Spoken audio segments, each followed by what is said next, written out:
Audio clip number 35۔ اس میں انشاءاللہ عز و جل آپ قرآن پاک کی سورہ بقرہ کی آیت نمبر 102 سے لے کر 104 کی تلاوت، ترجمہ اور تفسیر صراط الجنان سنیں گے۔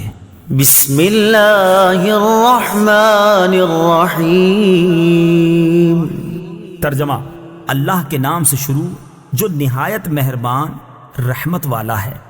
واتبعوا ما تتلو الشياطين على ملك سليمان وما كفر سليمان ولكن الشياطين كفروا يعلمون الناس السحر وما أنزل على الملكين ببابل هاروت وماروت وما يعلمان من أحد حتى يقولا إنما نحن فتنة فلا تكفر فيتعلمون منهما ما يفرقون به بين المرء وزوجه وما هم بضارين به من أحد إلا بإذن الله ويتعلمون ما يضرهم ولا ينفعهم ولقد علموا لمن اشتراه ما له في الآخرة من خلاق وَلَبِئْسَ مَا شَرَوْا بِهِ أَنفُسَهُمْ لَوْ كَانُوا يَعْلَمُونَ۔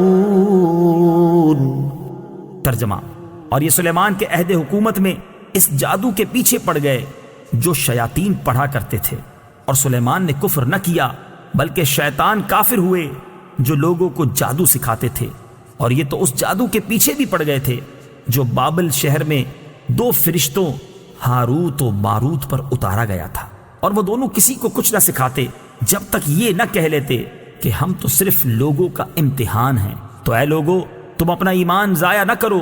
وہ لوگ ان فرشتوں سے ایسا جادو سیکھتے جس کے ذریعے مرد اور اس کی بیوی میں جدائی ڈال دیں، حالانکہ وہ اس کے ذریعے کسی کو اللہ کے حکم کے بغیر کوئی نقصان نہیں پہنچا سکتے تھے، اور یہ ایسی چیز سیکھتے تھے جو انہیں نقصان دے اور انہیں نفع نہ دے، اور یقیناً انہیں معلوم ہے کہ جس نے یہ سودا لیا ہے آخرت میں اس کا کچھ حصہ نہیں، اور انہوں نے اپنی جانوں کا کتنا برا سودا کیا ہے۔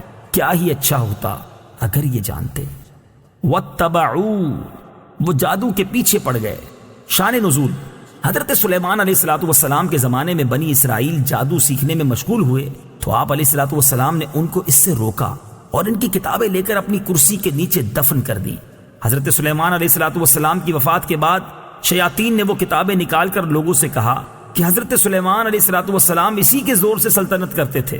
بنی اسرائیل کے نیک لوگ اور علماء نے تو اس کا انکار کیا، لیکن ان کے جاہل لوگ جادو کو حضرت سلیمان علیہ السلام کا علم مان کر اس کے سیکھنے پر ٹوٹ پڑے۔ انبیاء کرام علیہ السلام کی کتابیں چھوڑ دیں اور حضرت سلیمان علیہ السلام پر ملامت شروع کی۔ ہمارے آقا محمد مصطفیٰ صلی اللہ تعالی علیہ وسلم کے زمانے تک یہی حال رہا، اور اللہ تعالیٰ نے حضور اقدس صلی اللہ تعالی علیہ وسلم کے ذریعے حضرت سلیمان علیہ نبینا علیہ السلام کی جادو سے براءت کا اظہار فرمایا۔ وما کفر سلیمان، اور سلیمان نے کفر نہ کیا۔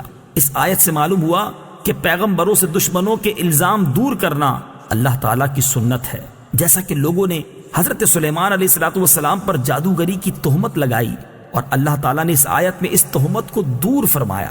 نیز یہ بھی معلوم ہوا کہ جادو کرنا کبھی کفر بھی ہوتا ہے جبکہ اس میں کفریہ الفاظ ہوں۔ ہاروت و ماروت، ہاروت اور ماروت۔ تفسیر صراط الجنان میں ہے ہاروت ماروت دو فرشتے ہیں جنہیں بنی اسرائیل کی آزمائش کے لیے اللہ تعالیٰ نے بھیجا تھا۔ ان کے بارے میں غلط قصے بہت مشہور ہیں اور وہ سب باطل ہیں۔ اعلیٰ حضرت امام احمد رضا خان رحمت اللہ تعالیٰ علیہ نے ہاروت اور ماروت کے بارے میں جو کلام فرمایا اس کا خلاصہ یہ ہے کہ ہاروت اور ماروت کا واقعہ جس طرح عوام میں مشہور ہے، ائمہ کرام اس کا شدید اور سخت انکار کرتے ہیں۔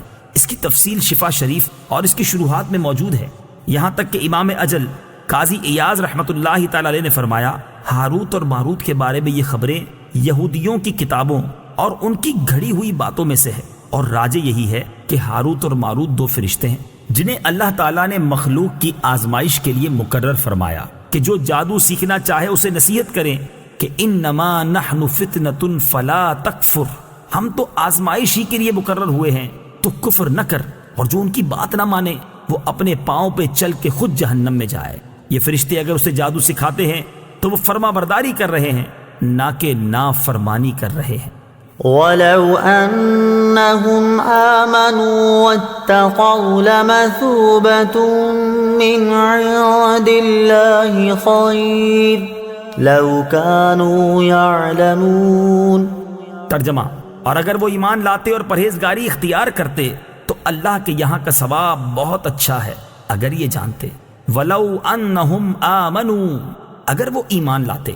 تفسیر صراط الجنان میں ہے، فرمایا گیا کہ اگر یہودی حضور سید کائنات صلی اللہ تعالیٰ علیہ وسلم اور قرآن پاک پر ایمان لاتے تو اللہ تعالیٰ کے ہاں کا ثواب ان کے لیے بہت اچھا ہوتا، کیونکہ آخرت کی تھوڑی سی نعمت دنیا کی بڑی سے بڑی نعمت سے اعلیٰ ہے۔ يا أيها الذين آمنوا لا تقولوا راعنا وقولوا انظرنا واسمعوا وَلِلْكَافِرِينَ عَذَابٌ أَلِيمٌ۔ ترجمہ، اے ایمان والو راعنا نہ کہو اور یوں عرض کرو کہ حضور ہم پر نظر رکھیں، اور پہلے ہی سے بغور سنو، اور کافروں کے لیے دردناک عذاب ہے۔ لا تقولوا راعنا، راعنا نہ کہو۔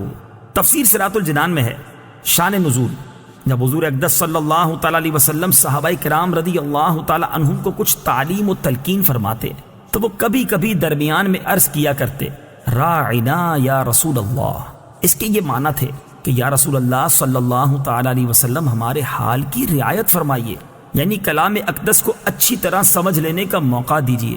یہودیوں کی لغت میں یہ کلمہ بے ادبی کا معنی رکھتا تھا، اور انہوں نے اسی بری نیت سے کہنا شروع کر دیا۔ حضرت سعد بن معاذ رضی اللہ تعالیٰ عنہ یہودیوں کی اصطلاح سے واقف تھے۔ آپ نے ایک روز یہ کلمہ ان کی زبان سے سن کر فرمایا، اے دشمنان خدا، تم پر اللہ کی لعنت، اگر میں نے اب کسی کی زبان سے یہ کلمہ سنا تو اس کی گردن اڑا دوں گا۔ یہودیوں نے کہا، ہم پر تو آپ برہم ہوتے ہیں، جبکہ مسلمان بھی تو یہی کہتے ہیں۔ اس پر آپ رنجیدہ ہو کر سرکار دو عالم صلی اللہ تعالیٰ علیہ وآلہ وسلم کی خدمت اقدس میں حاضر ہوئے ہی تھے کہ یہ آیت نازل ہوئی جس میں راعنا کہنے کی ممانعت فرما دی گئی، اور اس معنی کا دوسرا لفظ انظرنا کہنے کا حکم ہوا۔